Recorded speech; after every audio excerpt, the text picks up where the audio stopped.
Hey gang, and welcome to Tantrum House Studio 3. I'm Will Meadows. And I'm Sara Meadows, and today we're taking a look at Planet Defenders by Renegade Game Studios.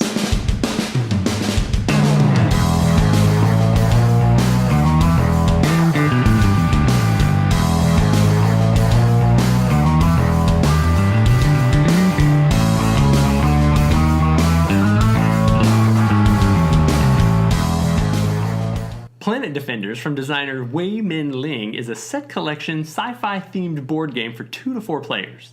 At the beginning of the game, your tiny galaxy will be set up with 9 randomized planets. Each player will be given 5 batteries, and then on their turn, they will have the opportunity to take 2 or 3 actions. Players begin by spending their batteries in order to fuel up their Planet Defenders and move them a specific number of spaces orthogonally on the board.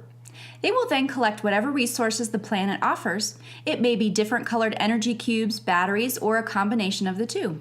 Next, players have the option of either buying a technology card, which will grant them additional abilities for the rest of the game, or they can attempt to capture one of the derelict robots that are terrorizing the galaxy.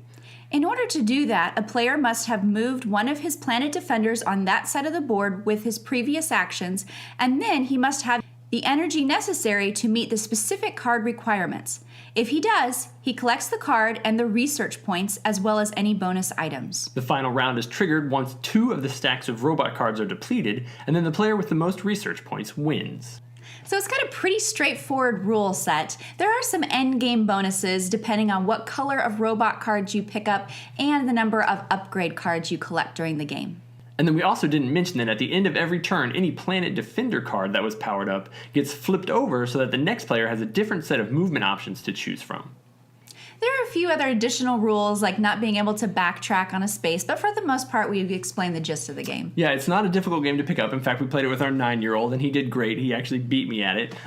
It's got a pretty straightforward rule set. It plays in about 45 minutes, which is not bad at all. It's not like real heavy strategy, but it's also not super light. There's a lot of different choices to make in the game. There is some luck in the game as well, because depending on what the last person played, kind of determines what your movements are going to be. There's going to be different robot luck on what turns up, but the vast majority of the game is strategizing and making the best decision possible in how do you manage your hands, what do you do with your resources, where do you move your guys in that kind of puzzly way. So it's got a really cool balance of mechanics, I think, going on. Yeah, as far as the components go, we really enjoyed the acrylic clear energy cubes and the batteries. They are great components, as are the little robot miniatures that come in the game. I wasn't a fan of the box cover as far as the typography on the logo. It makes it difficult to read, so you may end up passing this one over on the shelf at your board game store, but it would be a good one to check out if this is something that you're interested in. Yeah, we had some fun with it. I think you will too, so definitely give it a check. And Tantrum House gives Planet Defenders 2 thumbs up.